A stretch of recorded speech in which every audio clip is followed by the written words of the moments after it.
Bonjour, bonsoir à tous, c'est Komorebi. On se retrouve pour un nouvel épisode de la lumière pop de la semaine. Déjà, finalement, est-ce qu'on n'aurait pas un rythme agréable qui permettrait d'enfin être à jour? Qui sait, qui sait? Cet épisode, c'est sur la semaine 34, qui s'étale donc du 18 au 24 août.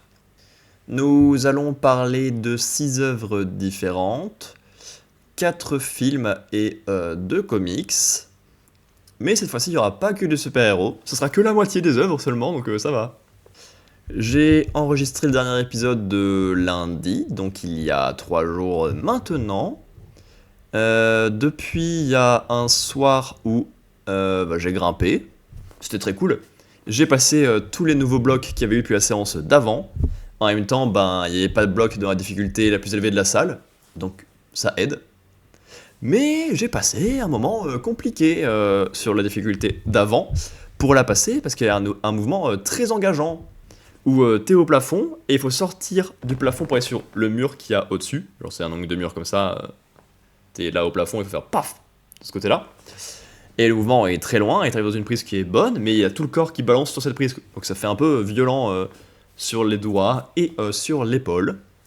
Mais j'ai fini par passer ça et j'étais content. Donc après, je suis rentré tard et c'est compliqué pour faire un épisode. Hier soir, je me suis pas motivé en rentrant du boulot. Et après, j'ai eu mal à la tête pendant 4 heures. Et j'étais fatigué. Donc je dois abandonner la mission.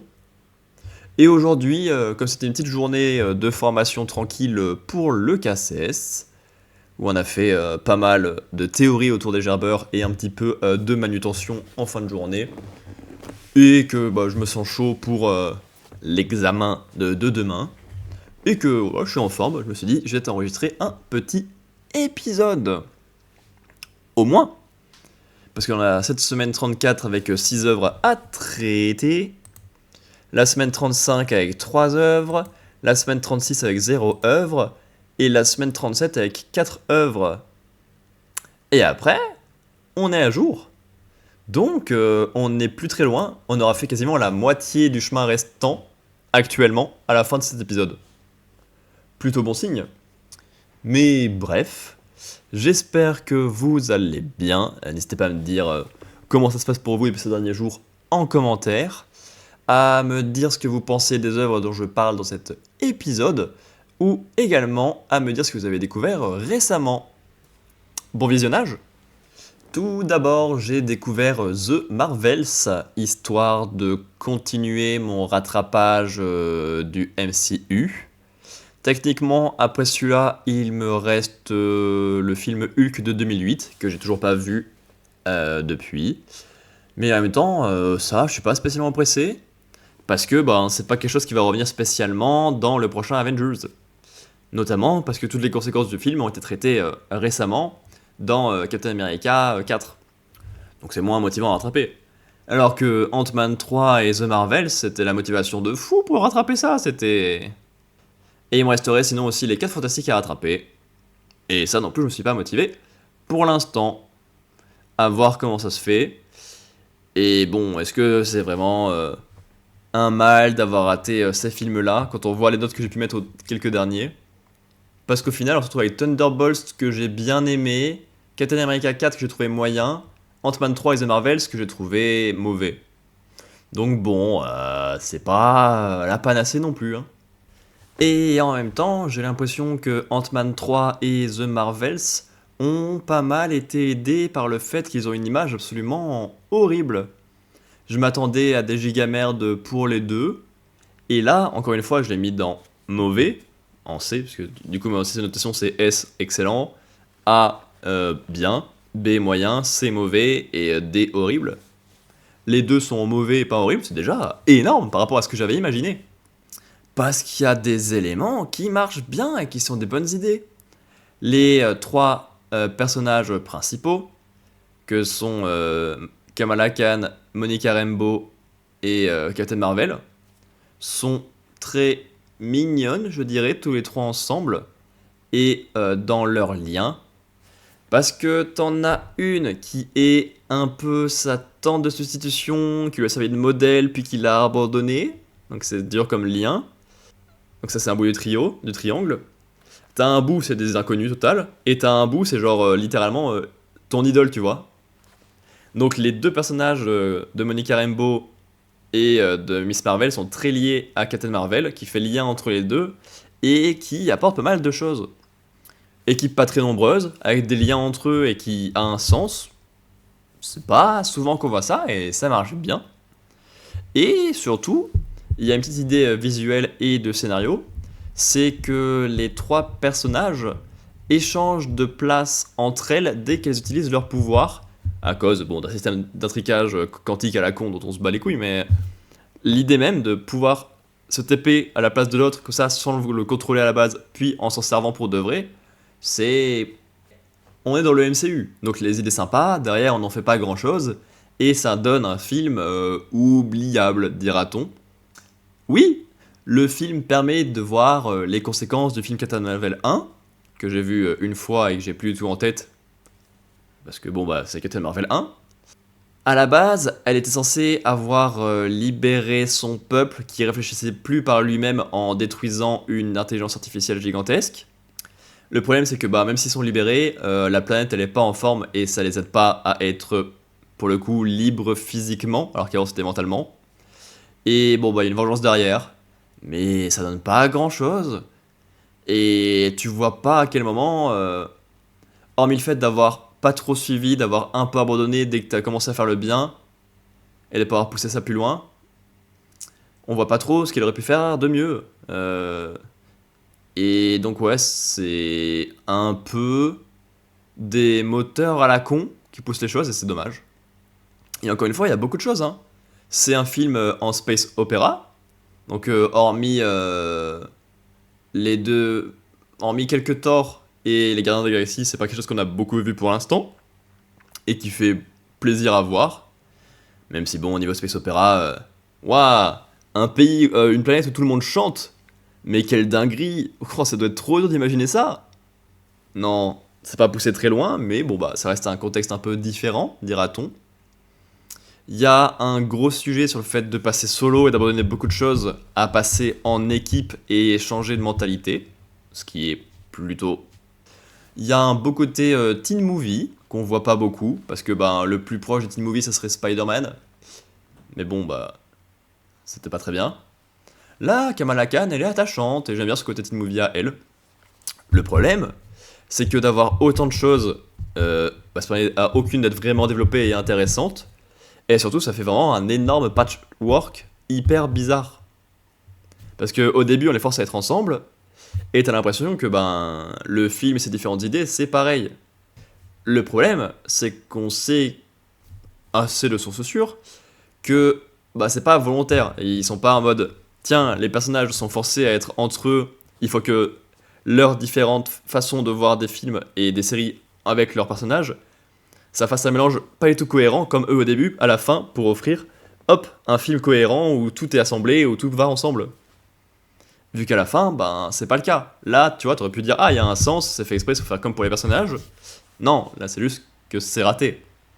Mais encore une fois, il y a rien de spécialement horrible dans le film. À part le fait d'avoir 3 femmes au personnage principal.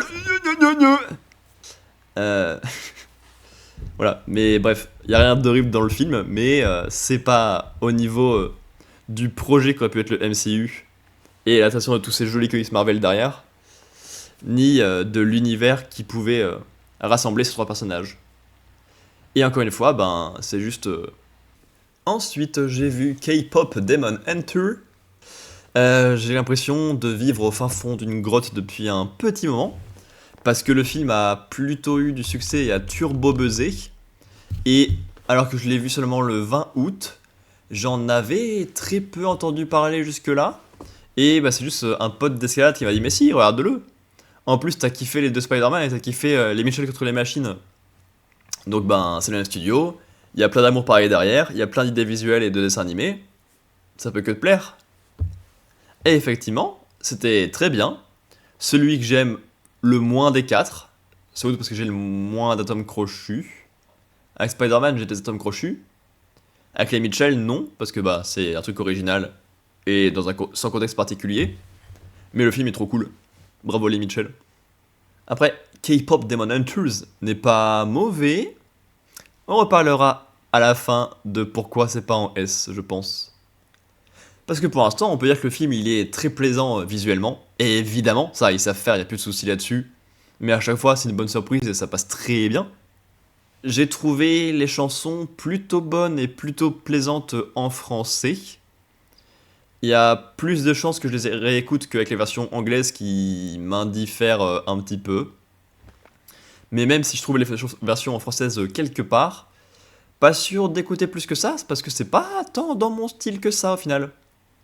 J'ai écouté avant ça une dizaine de morceaux K-pop et j'en ai pas écouté depuis 4-5 ans, dira-t-on. C'est pas quelque chose qui m'appelle. Waouh, oui, j'ai écrit comme un abruti, une mini-critique. Ma phrase complète c'était chanson bonne en français mais pas tant mon style, virgule, j'ai esquivé le crâne, virgule, mais clip, entre guillemets, super, super. Je me dis, mais qu'est-ce que c'est que cette connerie, qu'est-ce que je raconte? Oui, ça veut dire que, ben, comme c'est pas quelque chose qui m'attire beaucoup et que c'est pas trop dans mon habitude de toute façon d'avoir des musiques en tête, j'ai réussi à esquiver d'en avoir gravé là-dedans qui sortent pas. Alors qu'il y en a plein qui est en mode oui, j'ai Golden en boucle dans la tête, oui, j'ai Soda Pop en boucle, j'arrive pas à le retirer. Moi, ça me passe largement au-dessus. Je suis pas un type de la musique en règle générale.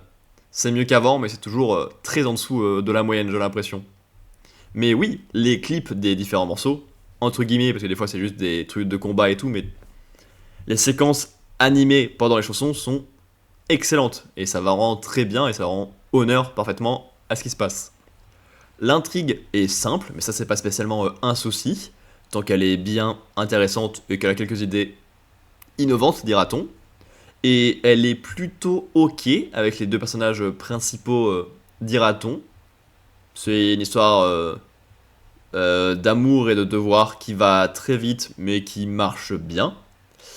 Les autres personnages, derrière, à part être là pour le gag ou être un léger soutien rapidement, on arrive assez vite au niveau de figurant, dira-t-on.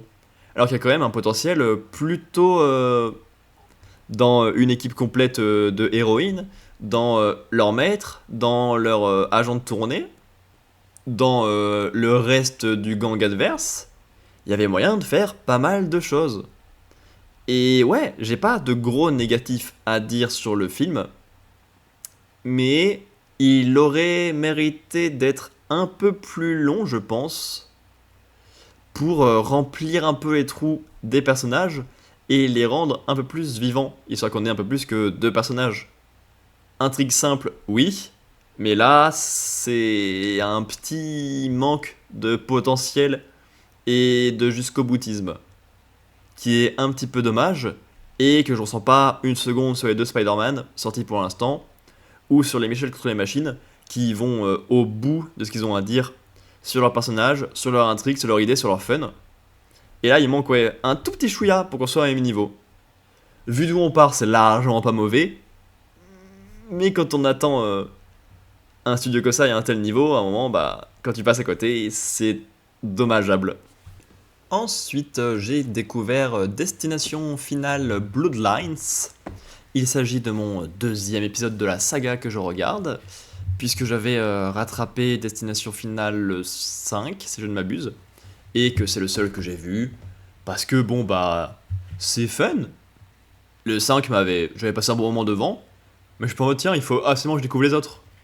Si j'ai l'occasion, pourquoi pas, hein, ça peut passer une bonne soirée, c'est plutôt rigolo et c'est un petit plaisir, au moins sur les deux épisodes que j'ai vus. Mais bon, pas de là à avoir, genre, la volonté de regarder absolument tout de suite. Ce nouveau, qui est sorti au cinéma cet été, m'avait intrigué, à la fois parce que les deux bandes annonces étaient plutôt cool, et surtout parce que la première mettait en scène Richard Harmon, qui est l'acteur de John Murphy dans The 100, qui est mon personnage préféré de la série. Est-ce que c'est spécialement lié à l'acteur? Je sais que j'aime bien sa tête. mais c'est pas mal lié au personnage que je trouve très cool et qui a une bonne rédemption, puis qui après devient un très bon personnage. Et qui était un des points qui m'a poussé à aller au bout de la série. Parce que, bon, les saisons impaires, elles étaient très moyennes ou extrêmement nulles. Alors que les saisons paires, elles étaient très cool. Ça a pas de sens, mais c'est vrai. La saison 1 où ils découvrent le nouveau monde, je trouve ça moyen. La saison 2 où ils vont dans le bunker, je la trouve excellente. La saison 3 avec l'intelligence artificielle, je la trouve horrible. La saison 4 avec la dépression, je la trouve excellente. La saison 5 avec les prisonniers qui reviennent de l'espace. La saison 6 sur la nouvelle planète, j'ai passé un excellent moment. Et la saison 7 a brisé la règle, je trouvais bonne. Est-ce que j'ai fait une grosse parenthèse? Possiblement. Oui, destination finale avec John Harmon, qui joue pas le rôle principal, mais qui est assez intéressant. Le film est très fun. Beaucoup. Le fait que le film nous mente un petit peu, notamment sur le personnage de Richard Harmon, parce que oui, il y a des secrets dans la famille, donc finalement, on va en faire dans l'ordre. La mort poursuit une famille, elle a un mode opératoire très précis, qui suit une logique qui est la sienne, mais qui est une logique. Quand tu penses, par exemple, que le tour d'un personnage est arrivé, finalement, paf, ça sort son tour, ça va au suivant, t'es en mode, mais qu'est-ce qui s'est passé? Et hop, on dévoile les secrets de famille. C'est des bonnes idées, ça joue pas mal avec le spectateur, et c'est très cool. Mais du coup, la mort étant ce qu'elle est dans cet univers hyper forte et qui respecte ses règles à la perfection, pourquoi est-ce que la mort ferait semblant de tuer un personnage comme ça, genre vraiment à ça le tuer pour de vrai, mais en faisant semblant, pour à la fin aller sur quelqu'un d'autre? Ça marche bien pour les spectateurs. Mais dans l'univers où elle suit son plan parfaitement logique de mort dans l'ordre, pourquoi est-ce qu'elle ferait semblant de tuer quelqu'un? Voilà. Je suis pas dans l'ordre, mais l'introduction est très cool. Elle est assez longue dans le restaurant en hauteur sur un sol en verre et tout. Elle est très cool. Et elle est très con, parce que c'est comme d'habitude des mini petites actions, tous après les unes après les autres, qui arrivent de partout. Et c'est drôle de voir les indices.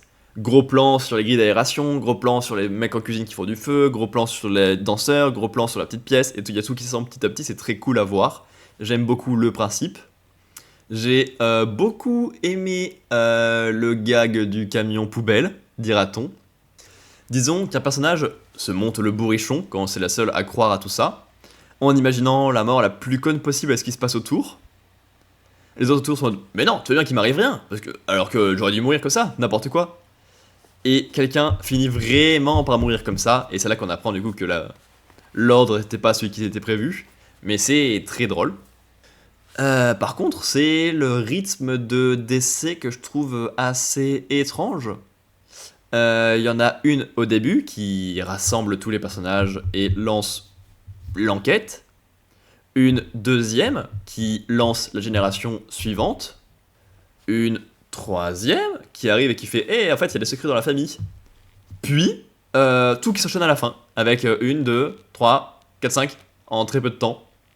Mais c'est bizarre comme dosage.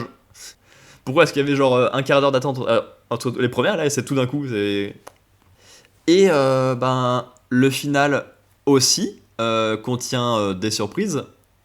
Notamment parce que normalement, une règle qu'ils apprennent, c'est que si quelqu'un meurt mais qu'on arrive à la ranimer, on a contré la mort, ça annule son plan et elle s'occupe pas de la suite du plan. Donc ainsi, tout le monde est sauvé. Donc voilà, à la fin, les survivants restants reprennent leur vie normale, mais on apprend que la situation où il y a eu massage cardiaque, c'était pas une situation de mort, juste d'évanouissement, donc ça compte pas, et là, paf, ils sont tués d'un coup. Et je suis en mode, oui, peut-être que vous avez déjà entendu ça, la surprise marche bien pour les spectateurs, c'est un bon retour de situation, mais pourquoi la mort ferait semblant pour les personnages? Quel intérêt ça lui apporte quand son plan, c'est juste de faire les morts les unes après les autres, sans souci. Quelques problèmes de questionnement donc sur le fait que la mort fasse n'importe quoi, c'est ce qui apporte les surprises évidemment, et c'est... Il y a peut-être un moyen plus intelligent de briser les règles sans que ça ait aucun sens comme ça, tout en étant surprenant. Je pense. Et surtout, ma dernière question, pourquoi un film comme ça en plein été? C'est pas horrifique ni rien, mais c'est un film qui marche mieux, je sais pas, vers la fin octobre, je pense, non? Mais bon, voilà. Si j'en suis à pinailler avec le grand sourire comme ça, c'est que j'ai passé un bon moment quand même. Ensuite, j'ai commencé mes 3 Marvel Must-Have du mois d'août avec Fantastic Four. Voici venir Galactus. Parce que les Must-Have aiment bien être dans le thème du MCU. Il y a eu récemment un Thunderbolt, ça a eu un Fantastic Four en même temps. Ils aiment bien coller à l'actu. Et moi, je les prends dans l'ordre chronologique des histoires qu'elles compilent à la base. C'est une des premières, donc je me suis retrouvé à récupérer ça.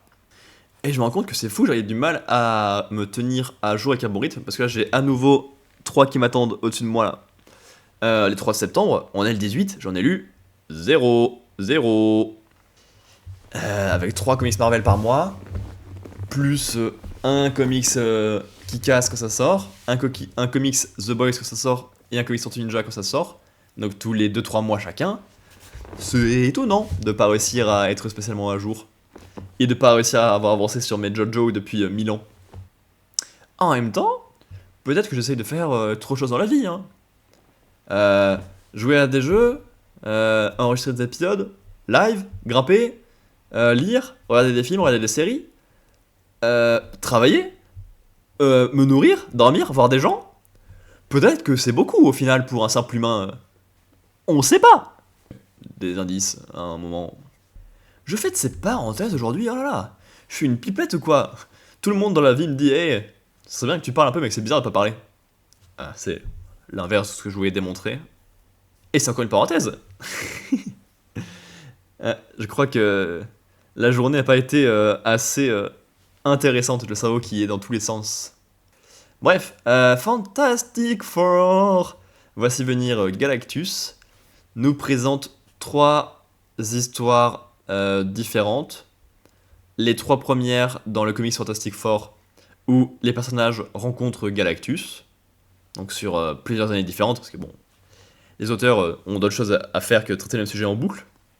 Et donc à chaque fois, on a 3 trilogies de chapitres autour de Galactus, avec des mécaniques qui se répètent quand même pas mal. Quand tu croises le personnage 3 fois en 3 ans, que les mécaniques se répètent, ça fait juste un petit parallèle assez rigolo si t'arrives à t'en souvenir. Sinon, bah, c'est cool. Mais quand tu suis 3 fois une histoire dont les mécaniques sont très proches, d'affilée, c'est pas des plus passionnants. On retrouve, bon, le principe de Galactus on connaît, hein, le héros qui arrive pour l'annoncer, puis qui finit par le trahir en kiffant les humains. Et puis le combat qui finit par un tour de passe-passe à la con. Parce que quand t'as un personnage aussi puissant, qui peut manger des mondes et que tu peux difficilement raisonner, il faut trouver quelque chose pour réussir à annuler ça. Et c'est pas des plus évidents de trouver un moyen logique, intéressant, et qui serait pas trop facile. Il y a toujours au moins un des 3 points qui est pas allé toucher et qui rend le tout un peu... C'est sympa. Une fois, par exemple, j'ai lu la première histoire, je fais oh, c'était ça la première contact Galactus, c'est intéressant, c'est cool, ça ferait cool. La conclusion, c'est facile, mais ça marche bien, je prends. Mais avoir 3 fois aussi proche, bon, c'est pas nécessaire. Silver Surfer est toujours cool, mais du coup, bah, il a 3 fois le même arc. Galactus, il est pas très intéressant. Mais j'aime bien le fait qu'il essaie quand même de venir sur la Terre plusieurs fois, même quand il se fait avoir et qu'on lui fait promettre de pas revenir. C'est un peu un gros bébé chouineur, c'est rigolo. Les 4 fantastiques, ils se donnent. Mais je les trouve pas très intéressants, ils sont un peu vieux jeu et un peu lisses. Le seul truc que j'ai retenu sur eux, c'est le voyage intergalactique et tout ce qui est possible de Johnny Storm, qui lui a fait un sacré mal mental, parce que c'est dur de voyager et de se traverser autant d'univers, autant d'époques, autant de tout d'un coup, et de faire On a tout ça à gérer, tout ça à vivre, et on est tout petit et tout. C'est intéressant, c'est humain, c'est vivant. Pour le reste, ils sont assez lisses, et c'est des vieux personnages, quoi. Peut-être pour ça que les films sont pas bien. Dit-il en ayant vu absolument zéro film 4 Fantastiques pour l'instant. Ni les deux avec Chris Evans en torche, ni celui de 2015, ni celui de 2025. Zéro, même si on dirait un 6. C'est un peu vieux et c'est surtout 100% oubliable. Franchement, même en feuilletant pour écrire la mini-critique quasiment un mois après la lecture, bon, j'avais pas grand chose en tête, même en feuilletant. Je sais pas. Alerte banger! Continuer mon rattrapage des Marvel Must Have du mois d'août avec Silver Surfer Requiem. On reste finalement dans le thème des 4 Fantastiques et du MCU, même si là pour le coup c'était pas lié parce qu'il n'est pas sorti en même temps que le précédent dont on a parlé. Et j'ai passé un excellent moment. Silver Surfer, c'est pas un personnage qui m'intéresse spécialement. Comme je vous l'ai dit avant, j'ai vu zéro film qui est fantastique. Donc j'ai pas le moindre attache à ce personnage niveau cinématographique. Et niveau comics, je l'ai vu dans le précédent dont on a parlé, qui était pas très bien, mais c'était une des plus grosses réussites. Et sinon, j'ai dû le voir par-ci par-là, quoi, mais sans plus.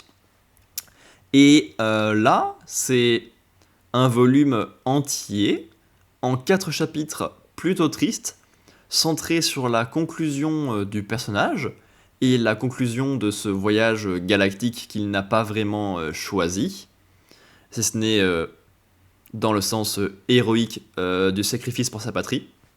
Donc tu parles d'un choix. Et ça marche étonnamment bien. C'est très beau, autant visuellement, ce qui n'est pas le cas de tous les comics que j'ai pu lire, oh non, et également dans l'idée même et dans les thèmes traités par le dernier voyage de Norman Rad, je crois, c'est ça le nom de Silver Surfer. On a 4 chapitres très différents, mais qui traitent un peu des mêmes thématiques. Un où il fait ses adieux aux 4 fantastiques, qui sont donc les personnages qu'il a le plus traités sur Terre et qui marchent très bien. Un avec Spider-Man, je ne savais pas qu'ils avaient un lien si particulier entre eux, mais bon, ça parle pas mal de la mission, du sens à donner à tout cela, de ce qui reste quand on part et de plein de choses comme ça. Un avec des zigotos en guerre de croyances dans l'espace, qui a un sens particulier quand t'es une personne qui annonce l'arrivée d'un dieu sur chaque planète. Ça se tient qu'il ait un tel sens avec les croyances religieuses. Et un sur son lieu natal, pour voir ce qu'il a réussi à sauver et les traces concrètes de sa première meilleure action. Et ouais, c'est hyper intéressant et novateur de voir ce genre de sujet en avant, d'approcher de la fin de sa vie. Il y a pas mal d'œuvres qui traitent du deuil en général et qui marchent bien, mais traiter son propre deuil quand on a une perte de pouvoir slash une maladie, c'est pas commun et ça marche bien. C'est dur, évidemment, mais ça marche bien. Puis surtout, le personnage est plein de regrets, parce qu'il n'a pas vraiment vécu sa vie au final, vu que c'était surtout celle de Silver Surfer, parce qu'il a fait beaucoup de mal en emmenant Galactus partout. Mais il y a aussi ses réussites, sauver sa planète en sacrifiant une grande partie de sa vie, abandonner sa mission pour profiter et pour essayer de rattraper un peu le temps perdu et tout ça. Et c'est des sujets qui sont toujours durs à traiter, hyper intéressants et hyper humains, même en étant une créature mystique faite d'argent. C'est super touchant, c'est très beau, c'est très original, ça se lit bien, c'est plutôt indépendant. J'ai l'impression que c'est un peu mieux de connaître un peu l'intrigue globale du Silver Surfer, mais en même temps, je suis pas sûr que ça empêche d'être touché et de passer un bon moment, de lire juste ça en mode one-shot. Et même si ça parle de deuil et que c'est dur, je trouve que c'est pas spécialement morose pour autant, parce que, il est plus vraiment humain, le personnage. Donc il y a un petit côté détaché et en mode bah c'est la fin. Ça le rend pas genre inhumain, détestable et inintéressant. Ça le rend juste bah moins morose. Et ouais, peut-être un des meilleurs comics que j'ai pu lire dans les Marvel Must Have. Parce que si on prend les autres que j'ai mis en S depuis le début de l'année, on a le Tom 6 Tortue Ninja, mais ça n'a rien à voir avec Marvel. On a le Ghost Rider Enfer et Damnation, personnage que je connaissais pas, introduction super cool et originale et démoniaque. Marvel Zombie qui est très fun et qui est plutôt malin de l'utilisation et le déplacement d'univers. Et Sentry la Sentinelle, qui est un personnage que je connaissais pas non plus, que je découvrais. Finalement, j'ai l'impression de grave kiffer les découvertes de personnages, globalement. Ou alors c'est qu'il donne le paquet sur les premières œuvres, mais. Mais oui, Silver Surfer Requiem sort du lot dans cette petite liste. Parce que il va chercher des choses plus loin et plus profondes. En nous, dira-t-on. Et c'est très intéressant. Dernière œuvre de cet épisode. Euh, dernière et des moindres. Ah, c'est bizarre du coup d'insister dessus, là, c'est gênant. Puisqu'il s'agit de Ballerina, dans le vrai titre complet est de l'univers John Wick, Ballerina. J'ai découvert tous les John Wick récemment. Parce que j'avais envie de me faire le 4, qui est sorti au cinéma plutôt récemment. Et donc je me suis enchaîné la découverte des 4 pour pouvoir profiter de tout. Et c'était globalement un bon moment. Je suis pas un fan d'action moi à la base. Et John Wick, ils sont tous plutôt bien passés. Parce que c'est très malin dans la mise en scène et dans les scènes de combat. Et même l'univers est plutôt sympathique dans ce monde de tueurs où globalement les règles sont assez rigolotes, dira-t-on. Et ici, ben, on retrouve bien l'univers John Wick. On retrouve bien les scènes d'action gigantesques. Mais c'est quand même globalement moins malin et moins bien fait. Ça rend toujours mieux que la moyenne des films d'action, ça évidemment. Quand tu parles de quelque chose d'aussi bon, même en enlevant un peu, on est largement au-dessus.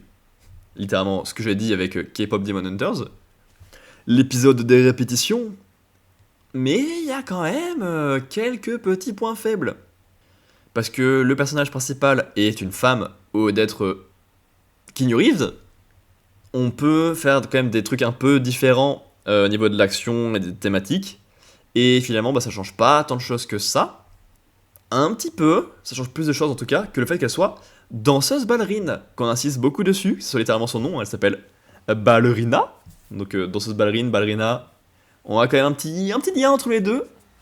Et pourtant, ben, les scènes d'action, les thématiques, la façon de se battre, c'est un poil plus souple, un peu moins statique. Mais bon, bah, y a pas tant de lien avec la danse. C'est compliqué de transposer la danse directement en mode arme meurtrière. Il y a peut-être moyen de s'en servir quelquefois dans des combos ou pour faire un peu de stylisation dans les attaques. C'est cool, je trouve, que John soit déjà présent, qu'il soit pas diminué, qu'il ait sa place, qu'il ait son propre truc un peu à côté et qu'il soit un peu en gros boss impressionnant sur la fin. C'est très cool à voir et c'est très. Mais au final, bah, j'ai déjà un peu fait le tour du film. Parce que pour le reste, bah, niveau intrigue, on connaît. Et comme c'est pas porté par quelque chose de particulièrement très joli à voir, ben tu te concentres un peu plus sur ce qui est raconté, et c'est pas très intéressant. C'est joli, ça manque de mise en scène. Le personnage principal et la Russa Roma, qui sont pourtant du coup des sujets qu'on avait déjà vus dans John Wick, et qui auraient pu avoir un bon développement, agrandir un peu plus cet univers plutôt intéressant du monde des tueurs. C'est pas très poussé, et c'est dommage. Alors, ouais, le personnage a des difficultés, c'est cool à voir, parce que John, on le voit prendre pas mal de coups, mais bon, c'est plus en fin de film, elle galère un peu plus, c'est cool à voir. Sa vengeance, elle est pas poussée différemment, elle a l'air vraiment prise au corps par ça. Ce qui est peut-être le cas dans le 1 pour John Wick, mais un peu moins pour la suite. Mais sinon, ouais, c'est à la fois cool d'avoir plus de John Wick, mais à la fois, bah, dommage que ça soit pas au même niveau. Et hop là, déjà la fin de l'enregistrement de l'épisode 34 de la lumière pop de la semaine. En seulement 52 minutes d'enregistrement. Vous en aurez sans doute 15-20 de moins, la dernière fois c'est ce qui s'était passé en 40 minutes je crois. Parce que je fais des pauses entre chaque œuvre, histoire de sauver un peu cette petite voix fragile. Cet épisode sort vendredi. Si je me motive et que je trouve le temps d'enregistrer l'épisode 36... Non, 35 ce soir aussi, il pourra sortir samedi. Et ensuite, il faut que je trouve le temps à un moment. Peut-être pas ce soir parce que ça va être short. Peut-être pas demain parce que j'aurai pas le temps avec l'escalade. Peut-être pas samedi parce que je suis pas chez moi. Peut-être pas dimanche parce que je suis pas chez moi. Mais imaginons que dans ces 4 jours où je peux pas le faire, je peux le faire. Eh ben, on serait enfin un jour. Avec 3 épisodes en 3 jours, mais. En tout cas, si c'est pas le cas, le Pokémon qui contrôle le temps là, j'ai bon espoir pour qu'on soit à jour pour l'épisode de la semaine 38, prévu pour le 28 septembre.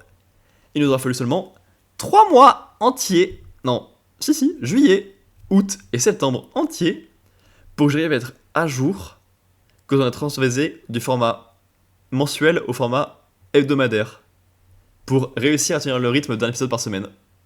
C'est pas glorieux, dira-t-on, mais on est à jour, bientôt. Tu sais, il nous reste que 7 œuvres à traiter, on en a fait 6 aujourd'hui déjà. Donc c'est plutôt bon signe. Dites-moi comment vous allez en commentaire, ce que vous avez pensé des œuvres dont j'ai parlé dans cet épisode, ce que vous avez découvert récemment. On se retrouve prochainement pour l'épisode de la semaine 35, et je l'espère bientôt en live quand on sera disponible et à jour là-dessus. Est-ce que je trouverai le temps les soirs entre le moment de rentrer du boulot, le moment de manger, le moment de se laver, de dormir 2 heures, 3 heures. J'aime bien faire le live de 3 heures. Et 3 heures, c'est chiant à trouver. Est-ce que je pourrais faire ça direct en rentrant, de 17 à 20 ? Mais d'ailleurs, ça me décale un peu pour tout ce qui est cuisine, repas, lavage, couchage. Ou alors, il faut que je me motive à manger plus tôt. Parce que sinon, je mange assez tard. Faire mes 3 heures de live, de genre 20 à 23. Me laver, me coucher. Ça va être à réfléchir. Ou alors, il faut que je me dise que faire moins de 3 heures, c'est pas très grave. Au lieu de dire en mode, non, faut que le live ça soit 3 heures au moins, sinon c'est nul. Peut-être aussi. Peut-être que je réfléchis trop. Bref, à la prochaine sur internet. D'ici là, portez-vous bien, faites-vous plaisir. À commerer bientôt.